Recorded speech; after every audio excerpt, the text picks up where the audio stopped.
Welcome to Pain in the Grass, the official Lawn Pride podcast, where we dig deep into the real problems hiding in your yard. From weeds to grubs to mystery brown spots, we've got the dirt. Let's grow better together.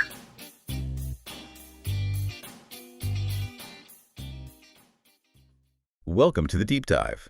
We're all about getting straight to the core insights you need. And today, we're diving into something that might feel a little backwards for this time of year. We're talking about the really crucial importance of late summer and early fall in the, let's call it the weed war for your lawn. Mm-hmm. Most people probably think, summer's winding down, the serious lawn work is kind of over. Right. That's the common thinking. But what our sources are showing is pretty profound, actually. This period isn't just another time to fight weeds. It's maybe the strategic window, the time where your efforts can give you, exponential returns. That's exactly right. It's so often overlooked, this stealth season, as you called it. And it's precisely when some of the biggest battles aren't just fought. They're won. The groundwork you put in right now, it isn't just helpful. It fundamentally shapes the health, the look of your lawn next year. You're hitting weeds at a really vulnerable point in their cycle. Okay, so let's unpack this for you. Our mission here in this deep dive is really to arm you with those kind of secret weapons, the things you need to secure a healthier lawn, a greener lawn next spring, and hopefully prevent a lot of future headaches. Fewer weeds popping up unexpectedly. Yeah. So we've basically distilled insights from, a whole stack of expert sources, top lawn care specialists, horticultural research, you name it. So let's get into why. Why does this specific time offer such a disproportionate advantage in this ongoing battle against weeds? And crucially, what specific tactics, what maneuvers can actually make all the difference right now? Right. Because if you understand the why, the how makes so much more sense. It's about strategy. Connecting this to the bigger picture, it really comes down to prevention and exploiting the weaknesses of your lawn's enemies, so to speak. Our sources really highlight that during the summer, your actual grass, the stuff you want, is under huge stress. Think about it, the heat, maybe drought, constant mowing, people walking on it. Yeah, it takes a beating. Exactly. And that weakened state, it's like an open invitation for weeds. Things like crabgrass, clover, spurge, even nutsedge. Yep. They see that opportunity and they just, boom, they proliferate. And here's where it gets, really crucial, I think. If you let those leads just go unchecked now, they're not just hanging out making your lawn look bad today. No, they are actively dropping seeds. We're talking potentially billions of seeds. Billions, yeah. And those seeds just lie dormant, waiting to just erupt next spring. So what you do or don't do in these next, say, 60 to 90 days, it directly impacts how thick, how healthy that lawn is going to be come springtime. Yeah. It's a real investment. A fundamental investment, yeah. Yeah. In your future lawn's resilience, it changes the game for next year. Which, brings up that key question you asked, why late summer and early fall? Why is this the prime time? It's really because of how different weeds operate, their life cycles. Take crabgrass, for example. It's a summer annual. Late summer, it's making its final push, growing like crazy, and crucially, setting seed for next year. It knows winter is coming. Then you've got clover. Thrives in thin, stressed out turf. Spreads really fast.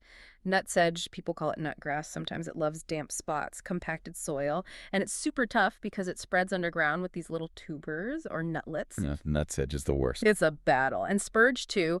Low growing, spreads fast, takes over bare patches quickly. The key thing to grasp is that many of these weeds are in their reproductive prime right now. That makes this the perfect time to target them before they kind of reset the clock for next year's invasion. But it's not just the summer weeds, is it? The ones we see all season. Our sources point out something else sneaky happening.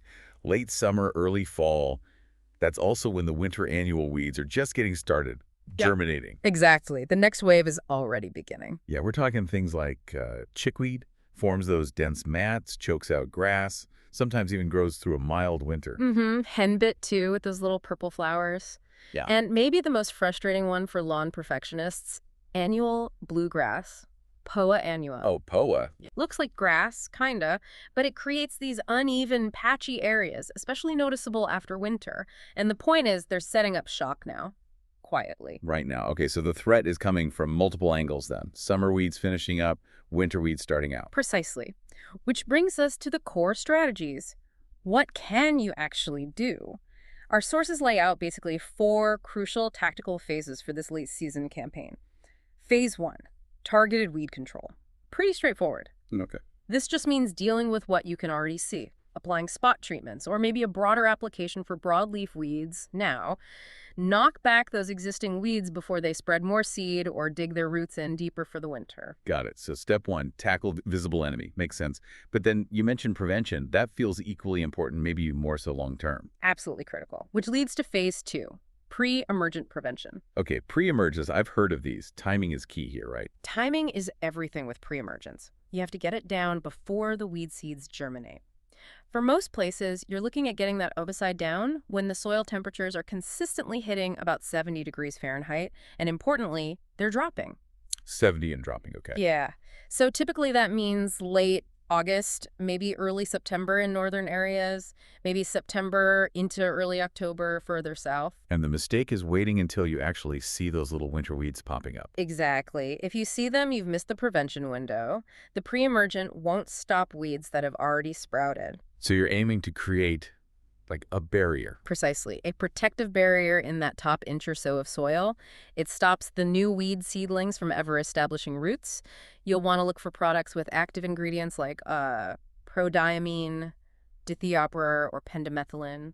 Those are common effective ones. Rhodiamine, dithiopyr, pendimethalin. Got it. Yeah, they create that barrier. And a lot of these products actually come combined with fertilizer. Oh, a 2-for-1. Nice. Yeah, it gives your turf a little boost while stopping those weeds, especially the winter annuals like chickweed and that annoying Poa annua before they even become a visible problem.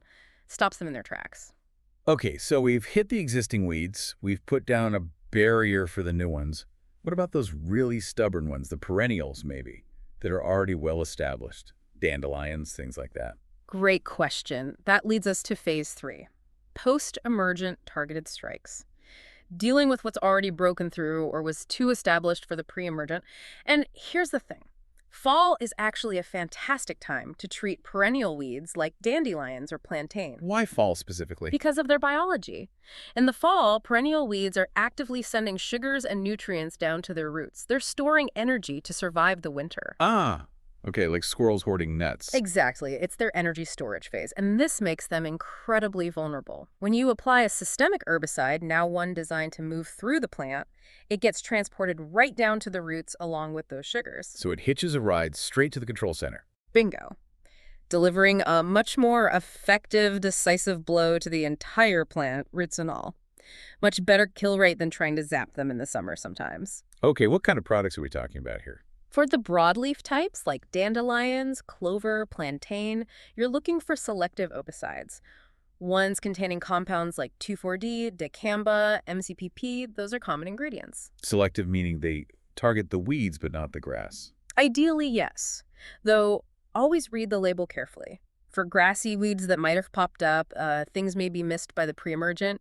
You might need specific killers with ingredients like phenoxyprop or fluazifop. But again, the label is your absolute guide. Make sure it's the right product for the specific weed and safe for your type of grass. Right. Always the label.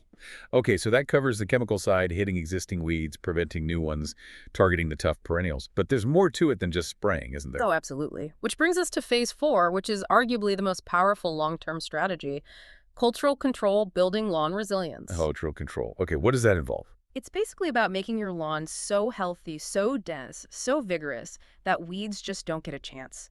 You're creating an environment where your desirable grass outcompetes everything else. The best defense is a good offense, kind of thing. Precisely. And fall is prime time for several key practices here. First, overseeding. Ah, filling in the thin spots. Exactly. Any thin or bare patches are just invitations for weeds. Overseeding in the fall, especially after aeration, helps create that dense, thick turf that is your #1 defense. It literally crowds weeds out. No room at the end. Makes sense. You mentioned aeration. Yes, core aeration. Usually early fall is ideal. Compacted soil stresses grass, weakens roots, and basically rolls out the welcome mat for weeds that thrive in those conditions. Aeration loosens the soil, improves air, water, and nutrient penetration down to the roots, promotes deeper, stronger root growth. Healthy roots mean healthier, more competitive grass. Okay, overseeding, aeration, what else? Proper fertilization. Giving your lawn the right nutrients now helps it store energy for winter dormancy and encourages a really strong, vigorous green up next spring. A well-fed lawn is naturally more resistant to weed invasion. So feeding it well now prepares it for the fight next year. You got it. And one more simple thing, don't overlook clearing fallen leaves promptly. Really, leaves cause weeds. Indirectly, yes. A thick mat of wet leaves can suffocate the grass underneath, block sunlight, and create a damp, dark environment that's perfect for fungal diseases. Weak, diseased grass, more opportunity for weeds. So keep those leaves raked or mulched. Wow, okay, so it's a whole system, it's not just one thing. It's an integrated approach. Chemical controls have their place, but building a strong, healthy lawn foundation is the ultimate sustainable strategy. Right, and then there's just the regular maintenance, like mowing. Does that change much in the fall? Our sources mention mowing and maintenance tactics. It does, subtly but importantly. This isn't just about aesthetics. Your late-season mowing practices really do impact weeds. As temperatures start to cool off, you can actually raise your mowing height slightly, maybe about half an inch higher than your typical summer cut. Why taller? Taller grass blades provide more shade cover for the soil surface. That shade makes it physically harder for new weed seeds, especially those winter annuals, to get the sunlight they need to germinate. Ah, using the grass itself as a weed barrier. Clever. Exactly. However, and this is a crucial point, don't let your grass go into the deep winter super long. Why not? Your final mow of the season, before the grass goes fully dormant, should bring the height back down to your normal level. If you leave it too long under snow cover, it can become matted down, trap moisture, and increase the risk of winter fungal diseases like snow mold. No mold, right. That gray or pink stuff you see in spring. That's the one. It can damage or even kill patches of turf, creating, guess what? More openings for weeds next spring. You see the cycle. And one last mowing tip, always relevant, but maybe even more so when grass is slow in growth. Keep those mower blades sharp. Always. Dull blades tear the grass blades instead of cutting them cleanly. That tearing creates ragged edges, stresses the plant, makes it more susceptible to disease, and ultimately weakens its ability to compete with weeds. Sharp blades, clean cut, healthier grass. Okay. That's a lot of actionable strategy. Yeah. But, lawns are different everywhere. How much does location matter here? Regional considerations and timing must be huge. Absolutely massive. What works perfectly in, say, Minnesota is not going to line up exactly for Georgia. Even within the same city, you can have microclimates. Right. So those general timelines we mentioned, like pre-emergence and late August, early for the north, maybe subtalk for the south, those are just guidelines. The real key is understanding your local conditions.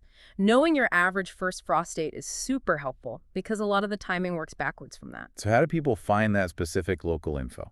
Your local university cooperative extension office is an incredible resource, seriously underutilized sometimes. They have turfgrass specialists, soil testing, and tons of region-specific advice tailored exactly to your area's climate and common weed pressures. Don't hesitate to check their website or give them a call. Good tip. Yeah, I remember one year, total neglect in the fall. Just let it go come spring. It was, let's say, patchy as generous. Looked like the surface of the moon in spots. Is that the kind of future headache we're trying to avoid here? That is precisely the kind of future headache we're talking about avoiding. And that brings us to maybe some common late-season mistakes to avoid, things people often get wrong. Okay, what are the big pitfalls? Number one is probably waiting too long for that pre-emergent application. Like we said, if you see those winter weeds germinating, you've missed the boat for prevention. You're playing defense now, not offense. Right, the 70 degrees and dropping rule. Don't miss it. Don't miss it. Another big one, over-application of herbicides. Thinking more is better. Yeah, that seems tempting if you really hate weeds. It is, but it doesn't work better. And worse, it can actually injure or kill your desirable grass. Always, always follow the label rates meticulously. They're calculated for a reason. Okay, stick to the label. What else? Ignoring weather conditions. Applying herbicides right before a big rain can wash it away before it works. Applying during drought stress can harm your already struggling grass. Applying when temperatures are too high or too low, outside the recommended range on the label, that can seriously reduce effectiveness or, again, injure your turf. Weather matters. Check the forecast, check the label temps. Got it. And finally, maybe impatience. especially with those systemic post-emergent herbicides we talked about, the ones that go down to the roots. They don't work instantly. Nope. Don't expect to spray a dandelion today and have it gone tomorrow. It takes time for the product to move through the plant system and do its work. It could take days, even a couple of weeks, to see the full effect. So, patience is key. Don't reapply thinking it didn't work after just a day or two. Right. Trust the process, follow the label. Yeah. Okay, so wrapping this up then. The core message seems pretty clear. This late season push, this weed war, it isn't really over just because summer's fading. Not at all. In many ways, this is when the truly strategic work happens, the work that really pays dividends. Every targeted spray, every patch you overseed, every time you aerate or fertilize correctly now, it all builds momentum. You're setting yourself up for a thicker, greener, healthier lawn next spring. One you could actually enjoy instead of just fighting weeds constantly. Exactly. You're not just, killing weeds today. You're cultivating a stronger, more vibrant lawn ecosystem for the future. You're minimizing those future battles. It really boils down to that proactive effort, doesn't it? What you invest now determines your success later. It's moving away from just reacting to problems. Giving yourself that competitive edge against next year's inevitable weed pressure. And understanding the why and the when behind all these strategies, the pre-emergence, the fall feeding, the timing, that understanding seems invaluable. Yeah. Prevention and resilience, those are the key words. Absolutely key. Prevention, resilience, long-term thinking. So maybe here's a final thought for you, the listener, to sort of chew on as you look at your own yard. Consider how nurturing something seemingly simple like your lawn, especially during this off-season, how that reflects maybe a deeper understanding of natural cycles, of long-term planning. Okay. What else in your life, maybe beyond the garden, could benefit from that kind of late-season strategic investment? Preparing now for a future harvest that feels almost effortless when it arrives. Interesting. Think about how that patience, that proactive effort now in the quiet season can really dramatically shape future outcomes, sometimes in surprising ways. Thank you for listening to the Pain in the Grass podcast, sponsored by Lawn Pride of North Charlotte, Huntersville, your go-to name in turf care for homeowners and businesses seeking beauty, quality, and reliability, powered by family and fueled by passion. Until next time, make sure to take care of that pain in the grass.